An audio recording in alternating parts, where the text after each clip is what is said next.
নমস্কাৰ বন্ধু বান্ধৱীসকল, আপোনালোক সকলোলৈ শেহতীয়াকৈ হ'লেও ভোগালী বিহুৰ শুভেচ্ছা যাচিলোঁ। এয়া আমাৰ ভিডিঅ'টো আচলতে উৰুকাৰ নিশাৰ আছিলে। আমি ভোজ ভাত খোৱাৰ মাজতে অকণমান ভিডিঅ' কৰি ৰাখিছিলোঁ। ভিডিঅ'টো দিবলৈ পাহৰি থকা নিচিনাই হৈছিলে। এয়া আমি ভোজ আয়োজন কৰি আছোঁ।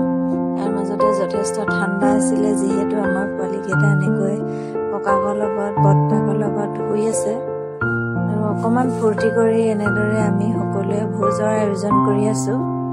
খানাত যিয়ে খাওঁ নাখাওঁ, কিন্তু সকলোৱে একেলগ হৈ যেতিয়া এসাঁজ খোৱা হয় তাৰ আমেজ সুকীয়া।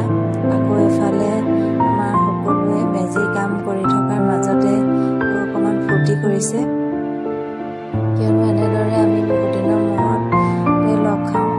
প্ৰায় সকলো সময়তেই লগ হৈ একেলগে খোৱা বোৱা কৰিবলৈ সময় নহয় যদিও, কিন্তু আমাৰ ভোগালী ভোজটোত সকলোৱে একেলগ হৈ খাবলৈ চেষ্টা কৰোঁ।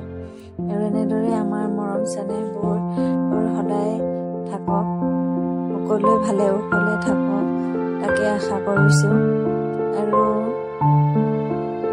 ভিডিঅ'টো যদিও শেহতীয়াকৈ দিছোঁ, কিন্তু আমাৰ এই স্মৃতিসমূহ ধৰি ৰাখিবৰ বাবে অকণমান চেষ্টা কৰিলোঁ,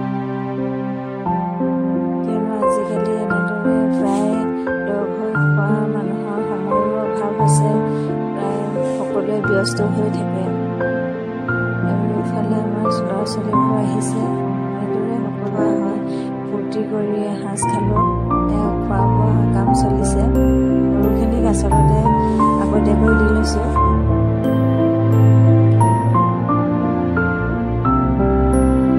আৰু এয়া হ'ল আকৌ পিছদিনাখন ৰাতিপুৱা দৃশ্য। সকলোৱে আমি আলু বইল কৰি ইয়াতে আৰু আকৌ এয়া চুঙাত চাউল দিয়া হৈছে। এয়া চুঙাত চাউল দিয়া আছে। তাতে আকৌ এয়া পেটু ভাজি। আমাৰ ৰাতিপুৱাও যিহেতু খানা আয়োজন কৰা হৈছিলে, সকলোৱে ইয়াতে এয়া পেটুখিনি এনেকৈ ভাজি খোৱা হৈছে। এইদৰে আচলতে আমাৰ ভোগালী ভোজ আমি একেলগে উপভোগ কৰিলোঁ। ভাল লাগিলে ভিডিঅ'টো চাব।